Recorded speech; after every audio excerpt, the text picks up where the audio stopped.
പെട്ടെന്ന് ഒരു അടിപൊളി ഉഴുന്ന് വട ഉണ്ടാക്കാൻ പഠിച്ചാലോ? ആദ്യം ചൂടായ വെള്ളത്തിലേക്ക് അതിന് ആവശ്യത്തിനനുസരിച്ചുള്ള ഉപ്പിട്ട് കൊടുക്കുക.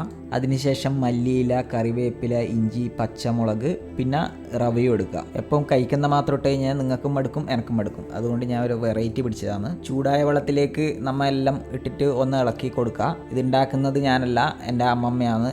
കാരണം എനിക്ക് ഉണ്ടാക്കാൻ അറിയില്ലല്ലോ സാറേ, കഴിക്കാനല്ലേ അറിയൂ. ഇങ്ങനെയല്ലേ ഓരോന്ന് പഠിക്കുന്നത്. അപ്പം നിങ്ങളും പഠിച്ചു വെച്ചോ, ആവശ്യം വരും. ഈ തിളച്ച് വരുന്ന വെള്ളത്തിലേക്ക് റവ ഇടാം. അതിന് ശേഷം അത് നമ്മളിപ്പോൾ റവ ഉപ്മാവാക്കുന്നില്ലേ, അതേപോലെ ആക്കാം.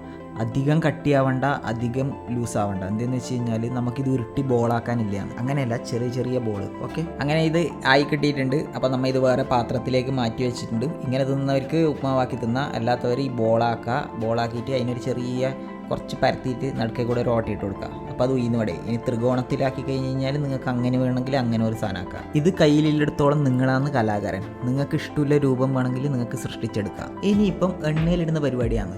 ഇതെല്ലാം എടുക്കുക, എണ്ണയിലേക്ക് ഇടുക.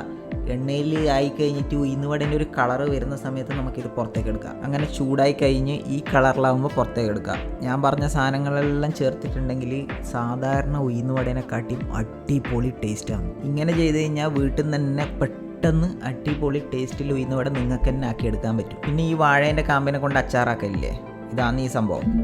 അതും കൂട്ടി നോക്കി. അത് കൂട്ടിയിട്ടാകുമ്പോൾ കുറച്ചും കൂടി ടേസ്റ്റ് അങ്ങ് കയറിപ്പോയി. ഒരു ദിവസം ആക്കിയിട്ട് അഭിപ്രായം പറയണേ. അപ്പോൾ അടുത്ത വീഡിയോയിൽ കാണാം. ബൈ.